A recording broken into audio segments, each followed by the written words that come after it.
Yeah, so it's Psalm 121 is a scripture reading this morning. For everybody, please stand.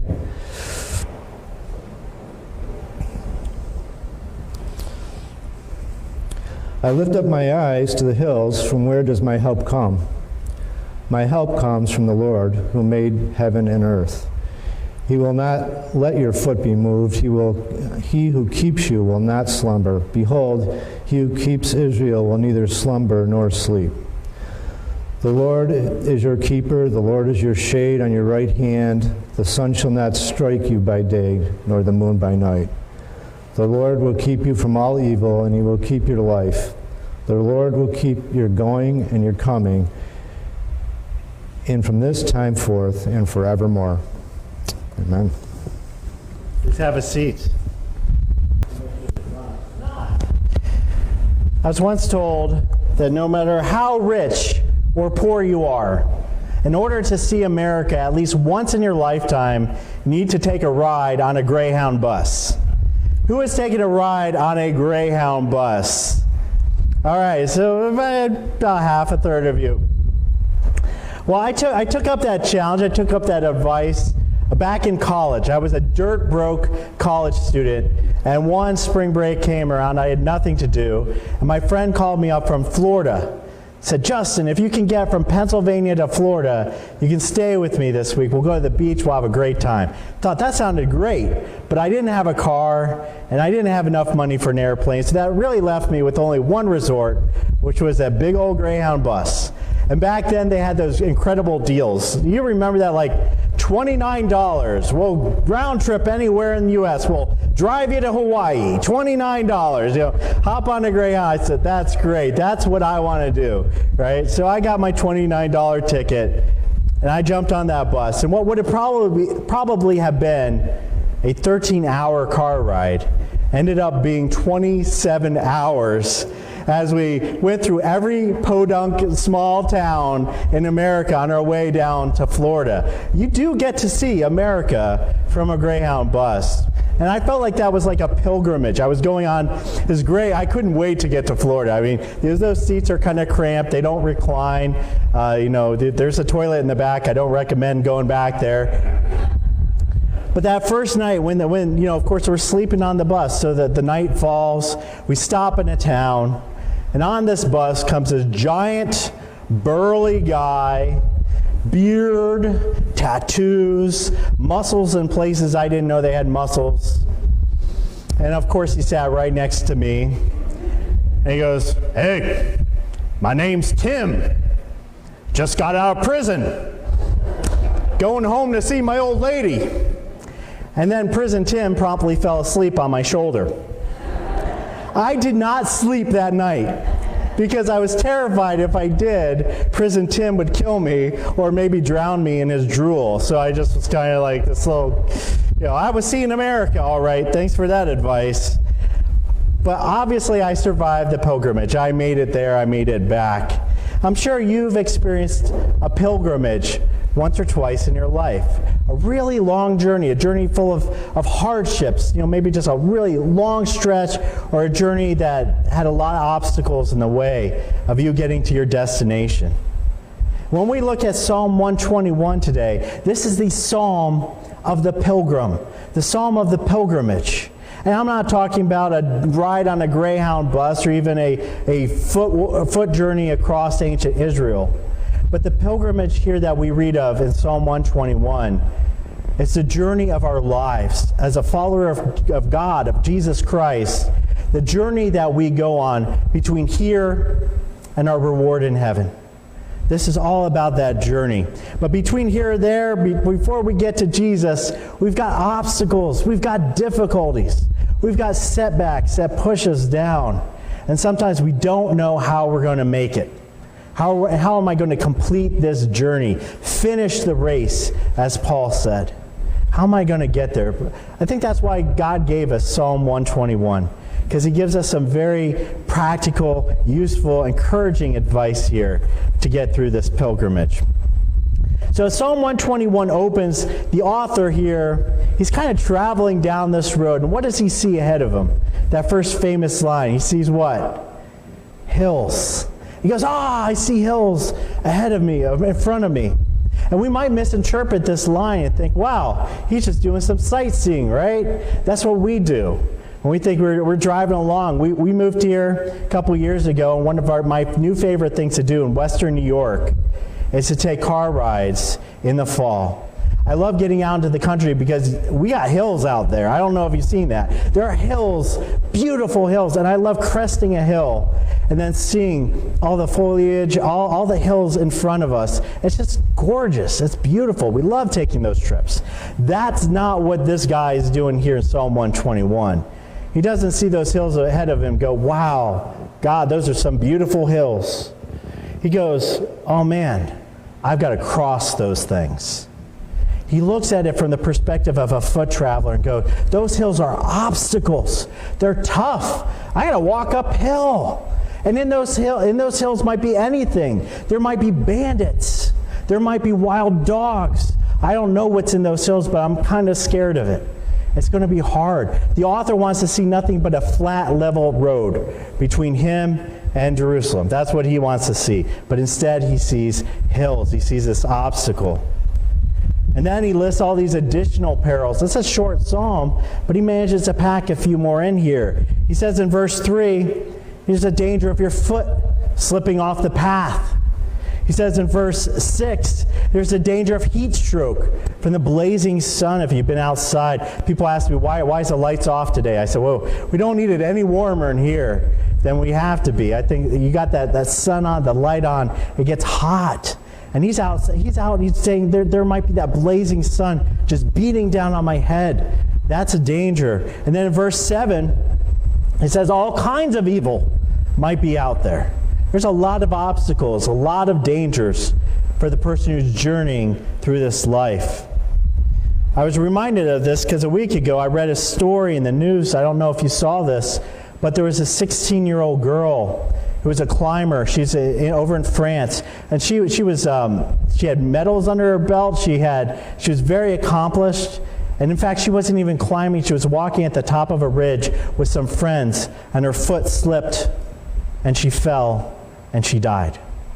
16-year-old, expert climber, way better than anybody in this room. I'm sorry, but way better than anybody here. And yet, all it took was one foot to slip off the path to claim her life. And I was thinking of that when I read of feet slipping here. And it's just too much for the traveler. He looks at all of this in front of him, the hills, the dangers, the heat, the evil, the narrow paths, the cliffs, and he goes, I don't know, I can't do it on my own. He asks this question right at the beginning, where does my help come from? Who's going to help me get over this? Who's going to help me get past these hills? Because I need some help. And then he answers himself in the next verse. He confesses that God is his helper.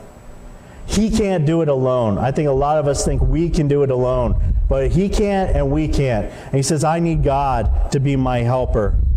But he doesn't just settle for any old God. He doesn't go to a discount God. He doesn't, spread out his options and say, well, I pray to everybody, just whoever listens to me. He says, no, only one God covers everything. Only one God was the maker of heaven and earth. I want that God to be my helper. You can keep the rest of your gods. I want this God. I want complete and utter coverage. I mean, if you're gonna trust your life to something, you want the best. You get an insurance policy, you don't want one that just covers your right pinky and your spleen on odd days during the equinox. You want complete coverage. You want the best insurance. And there's absolutely no insurance better than God. Because when we're going through this life and we see those hills, those obstacles in front of us, and we go, I don't know how I'm going to get past this. God says, up here. I can't whistle really loud, so I'm snapping. Up here. And we look up, and God's lowering his hand to us. He says, take it. Take my hand. I'm going to grab your hand, and I'm going to pull you over these hills. I'm going to help you get past what you're going through in your life. Right now, some of you are in hills today. Some of you listening might be in hills today. And you feel like, man, we've been on one big uphill through this whole COVID thing. When are we going to start going downhill? When is it going to start getting easy? I don't know. I can't tell you that. But I can tell you, God's hand is right there. And he's waiting to grab the hand of the pilgrim to help you get past. It's why Hebrews 12 encourages us. Great words in Hebrews 12 where it says, run with perseverance the race marked out for you, keeping your eyes fixed on Jesus Christ. The race has been, God already laid this life out for you. He knew these hills were coming for you. He laid out your life. And he says, while you're running it, keep your eyes on Jesus the whole time. That's your end destination. That's your goal. That's why you're running this. That's where you're grabbing God's hand. You're keeping your eyes on Jesus, and Jesus is grabbing you back. He says, run, run. I'm with you all the way. I'm here with you. You're going to get through this. It's going to be all right. Of course, sooner or later on a long journey, you're going to need to sleep. You're going to need to sleep. And that's a big problem when you're outside, when you don't have a motel to stop by. You wonder why the Christmas story was such a big deal, where there's no room in the inn. Well, their only option B was the road, right? So when you're outside and you're a pilgrim, and you have to sleep outside, suddenly you become pretty vulnerable.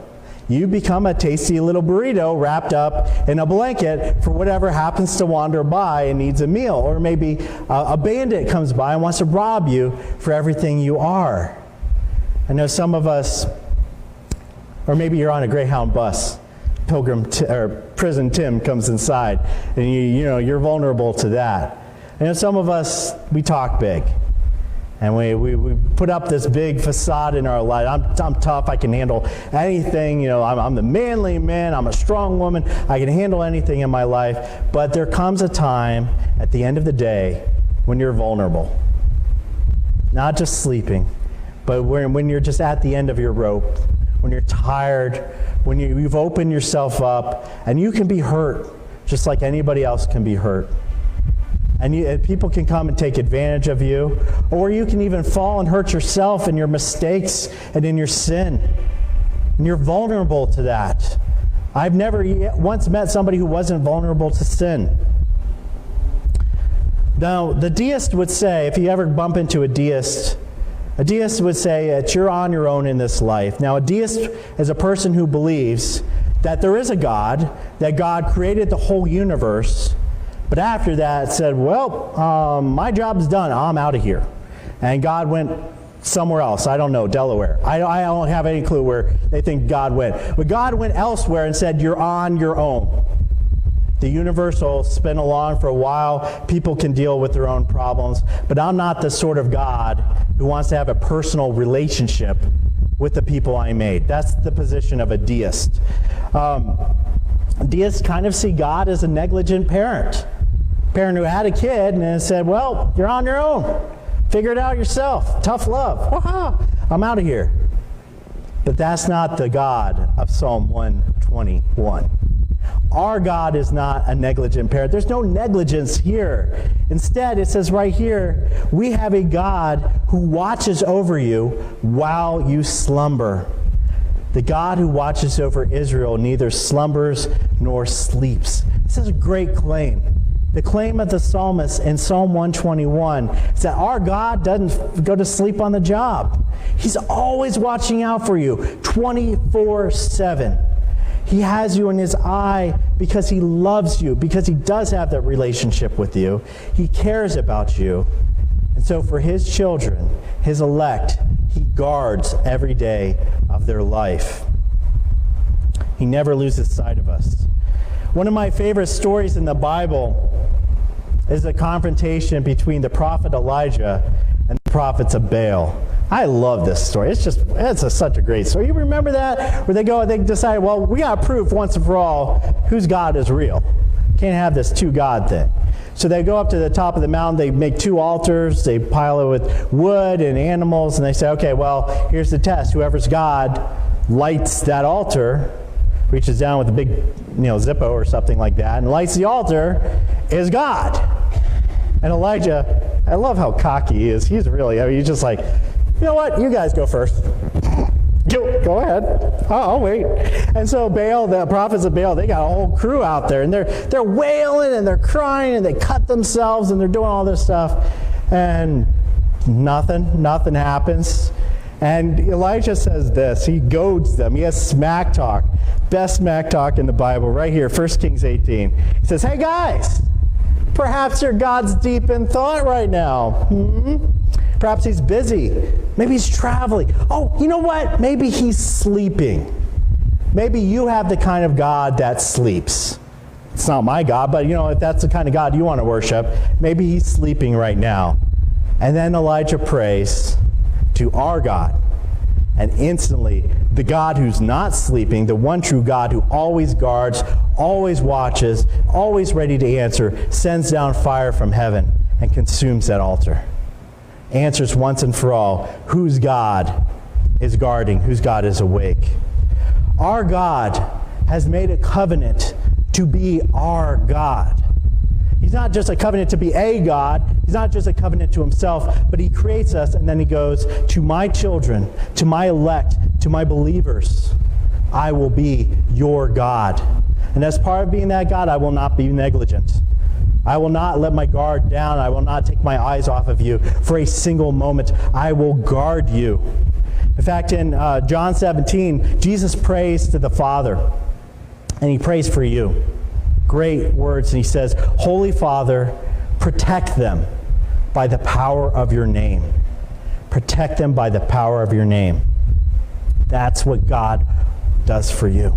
He protects you with the biggest thing he could possibly imagine, which is his name, his holy, wonderful, all-powerful, all-knowing, all-present name. He says, I'm going to put that on you, and I'm going to guard you. And I'm going to guard you your whole life. Now, I don't think we quite understand or we see just how much God runs interference in our lives.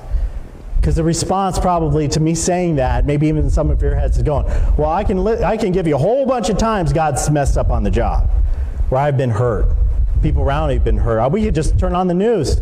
Look at the tragedy going on in the world today. Look at what's happened in my life. Look at what's happening with me right now. How can you say God's guarding when that's happened? I don't think we understand just how much God has guarded us. How many times God has prevented disaster befalling you or somebody you love.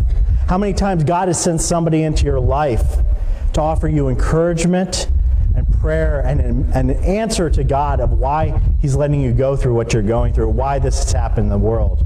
How many times God has given you the strength to overcome that sin or temptation you've fallen into a million times.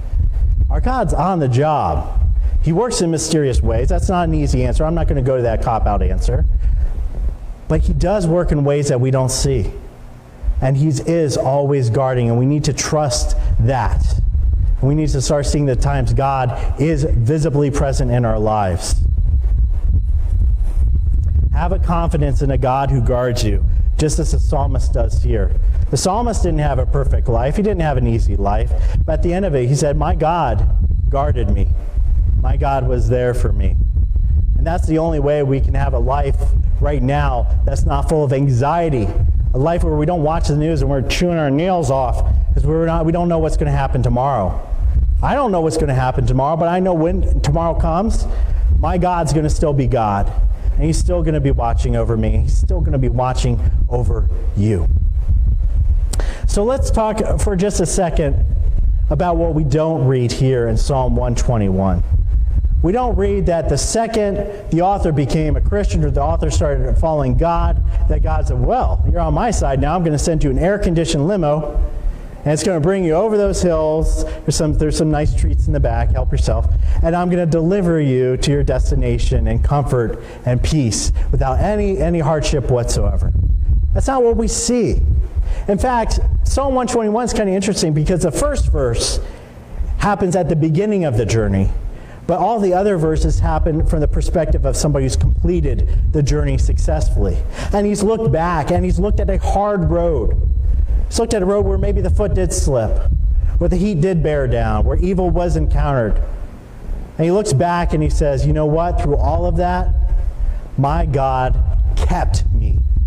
6 times in this psalm, he uses the phrase, the Lord kept me. The Lord held me. The Lord had his arms around me, and he kept me throughout all of that. It wasn't pain-free. There was suffering on this road. There's hardship on this journey. But at the end of it, I can look back and I say, in his wisdom, God let me go through all of this hardship so that I could become a better person. I could become somebody God wanted me to be. He was using this to grow my faith. A couple of years ago, I became really obsessed, I think is a good word, obsessed with the idea of hiking the Appalachian Trail. I wanted to do it. And there was a girl in our church, she was a young lady, and she did it. She did it a couple years ago. And she said, why not? I've got no job, might as well. She went to the Marines, and then she just said, I want to go hike the Appalachian Trail. And so she took 6 months, and she did it, start to finish. It was amazing. She came back. She was glowing about it. I said, that sounds pretty cool. And I looked at my wife. I'm like, is it okay if she's like, you are not leaving me with kids for 6 months just to go get eaten by a bear. So I said, fine. So my consolation prize was to read a lot of books about the Appalachian Trail. And as I'm reading all these books, I'm struck by how many of them started the same way, by people who are very confident in their own physical stamina and their own abilities, and they start on the trail and they have the best of intentions. And by about week 2, they are beaten. They are eaten by bugs. They are miserable. They are exhausted. They find an exhaustion they didn't even know was possible. They're doing their business in the woods, and they're sleeping in tents at night, and there's this moment, this breaking moment, where for some people they quit the trail. That usually happens between 2 and 4 weeks. But for other people, they persevere. And in that perseverance, they find a strength. They develop this strength, this hardiness. And they come out at the other end of that trail a tougher person, more capable person than they ever imagined going into it. I think that's like with a lot of journeys in this life. You could say boot camp would be like that. Going through college might be like, you look back and you go, I don't want to be that weak person. I want to be the strong person I am now because of the hardship that I had to go through. And that's what the psalmist says right here in Psalm 121. That God does and can use the journey of a Christian to do the same thing. Now, without God, this world will break you. This world will make you bleed. It will hurt you. It will beat you to the ground. And you will say, there's no purpose in any of it. Why am I doing this? But when we put our faith in Jesus Christ, we find a purpose to the pain. Where Christ says, you know what? Now you're probably going to suffer even more. But now there's a purpose. Now I'm going to take that and I'm going to mold you. I'm going to make you into something tougher, something stronger, and something better for me and for my name's sake. The other day, my wife told me, we were just driving in the car, and just out of the blue, she said, you know what? You've really grown a lot in the past 2 years. I said, well, that's not a high bar to set. I was already pretty childish, so any growth is going to be, noticeable. But she said, no, seriously, you've really grown since we've moved here, like in your temperament and in your personality, not height, unfortunately. And I said, well, okay, I don't see it. But if there's any growth that has happened, it's not because of me. It's not because I took a self-improvement class. It's because God has been putting me through obstacles and trials and suffering, and He's made me better because of it. That moving my family from one state to another, I mean, if you've ever moved, and I'm sure several of you have, it's not easy. You say goodbye to friends that you've loved, and you meet a bunch of strangers who are now staring at you in church and going, who is this guy? And you're going, who are these people? And now you're my family. I'm so glad I'm here. That's hard. And going through personal struggles and going through crises like this epidemic. There's no handbook that says here's what pastors do in the case of a global pandemic. We don't get this, all of us pastors are going like, what are you doing? I don't know, what are you doing? Like get on your knees and pray a lot. That's what we're doing right now. But God used that to mold me, And hopefully He started me on this journey to being better. And I've seen it in a lot of you.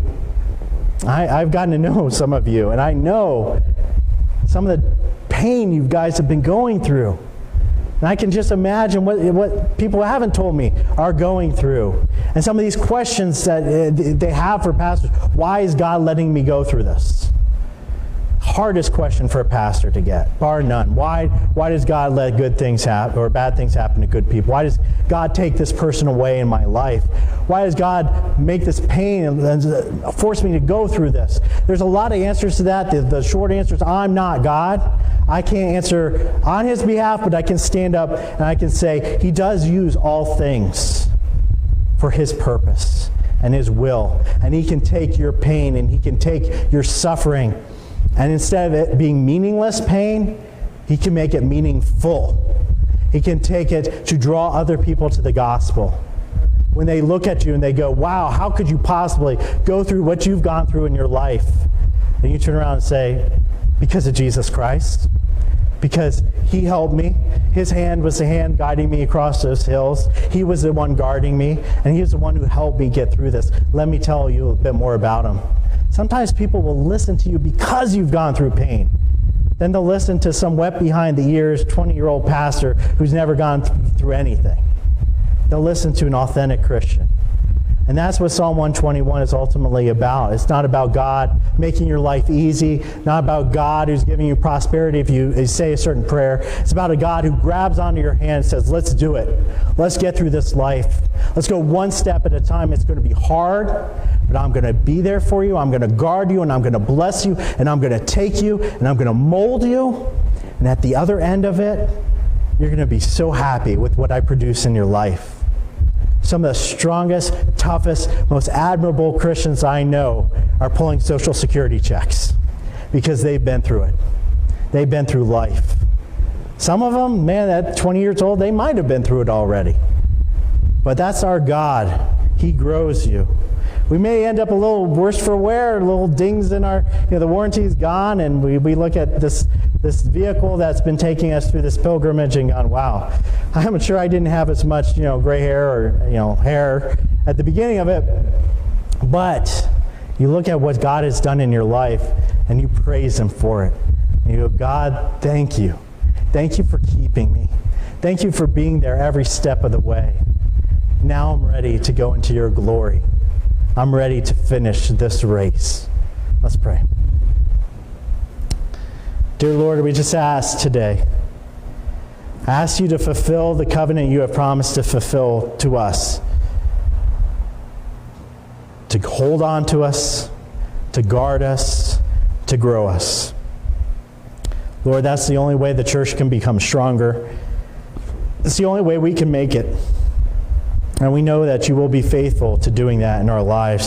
Thank you for this blessed reminder here in Psalm 121 from a person who had gone through this hard life. And at every step of the way, just been praising your name and thanking you for being the God who helped him get through it. Help us get through our life. And all God's people said, amen.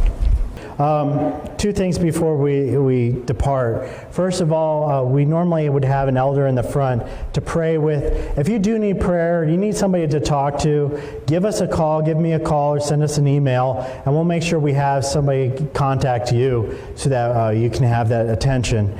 Also, if you're not receiving the Knox Church a weekly email or our weekly text, just to let you know what's going on, stay in the loop, drop me a line, pastor@knoxcpc.com, and we'll make sure we get you set up. Please receive the benediction today. From the book of Revelation, blessing and glory and wisdom and thanksgiving and honor and power and might be to our God, the maker of heaven and earth, forever and ever. Go in peace.